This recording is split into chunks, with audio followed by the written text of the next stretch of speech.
ಗಂಗಾವತಿ ನಗರದಲ್ಲಿ ಆತ್ರಿಯ ಆಯುರ್ವೇದ ಪ್ರತಿಷ್ಠಾನ ಅರ್ಪಿಸುವ Spoorthi college of nursing, Spoorthi institute of nursing, Spoorthi institute of paramedical science BSc nursing ಮತ್ತು Veeranna Mushti institute of nursing, Veeranna Mushti institute of paramedical science ಸಂಸ್ಥೆಗಳಲ್ಲಿ diploma in lab technician, diploma in OT technician, diploma in medical image technician, diploma in health inspector, diploma in dialysis technician ಸೇರಿದಂತೆ ಹಲವು ಕೋರ್ಸ್ಗಳನ್ನು ಹೊಂದಿರುವ ಹೆಮ್ಮೆಯ college ಮತ್ತು ವಿದ್ಯಾರ್ಥಿಗಳ ಪ್ರಾಯೋಗಿಕ ಶಿಕ್ಷಣಕ್ಕಾಗಿ 300ಕ್ಕೂ ಹೆಚ್ಚು ಆಯುರ್ವೇದಿಕ್ ವನಸ್ಪತಿಗಳನ್ನು ಪ್ರಕೃತಿಯ ಸೌಂದರ್ಯದೊಂದಿಗೆ ಬೆಳೆಸಲಾಗಿದೆ. ವಿದ್ಯಾರ್ಥಿಗಳಿಗೆ ಪ್ರತ್ಯೇಕ ವಸತಿ ವ್ಯವಸ್ಥೆ, ಉತ್ತಮ ಗುಣಮಟ್ಟದ ಆಹಾರ ಪೂರೈಕೆ, ಸಾರಿಗೆ ವ್ಯವಸ್ಥೆ ಕೂಡ ಕಲ್ಪಿಸಲಾಗಿದೆ.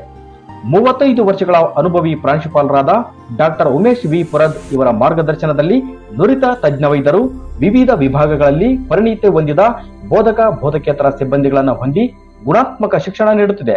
3,000ಕ್ಕೂ ಹೆಚ್ಚು ವೈದ್ಯಕೀಯ ಪುಸ್ತಕಗಳನ್ನು ಒಳಗೊಂಡ ಆಧುನಿಕ ಗ್ರಂಥಾಲಯದ ವ್ಯವಸ್ಥೆ, ದೀರ್ಘಕಾಲಿಕ ರೋಗಗಳನ್ನು ಹೊಂದಿದವರಿಗೆ ಪಂಚಕರ್ಮ ಚಿಕಿತ್ಸೆಯೊಂದಿಗೆ ಆಯುರ್ವೇದಿಕ್ ಚಿಕಿತ್ಸೆ ನೀಡಲಾಗುವುದು. ನಮ್ಮಲ್ಲಿ ಔಷಧಾಲಯ ವ್ಯವಸ್ಥೆ ಕೂಡ ಹೊಂದಿರುತ್ತದೆ. ಸಂಸ್ಥೆಯ ಚೇರ್ಮನ್ರಾದ ಶ್ರೀಮತಿ ನಿರ್ಮಲಾ ಈಶ್ವರ ಸವಡಿ ಇವರು ಶಿಕ್ಷಣವೇ ಗುರಿ ಎನ್ನುವ ಸಂಕಲ್ಪ ಹೊಂದಿದ್ದಾರೆ. Doctor S V. ಸವಡಿ ಆಯುರ್ವೇದ ಆಸ್ಪತ್ರೆಯು ಗಂಗಾವತಿಯ ವಿದ್ಯಾನಗರದಲ್ಲಿ ರೋಗಿಗಳ ಪಾಲಿನ ಸಂಜೀವನಿಯಾಗಿ ಬೆಳೆದು ನಿಂತಿದೆ. ಪ್ರವೇಶಗಳು ಪ್ರಾರಂಭವಾಗಿದ್ದು ಹಿಂದೆ ಭೇಟಿ ನೀಡಿ. ಸ್ಫೂರ್ತಿ ಕಾಲೇಜ್ ಆಫ್ ನರ್ಸಿಂಗ್.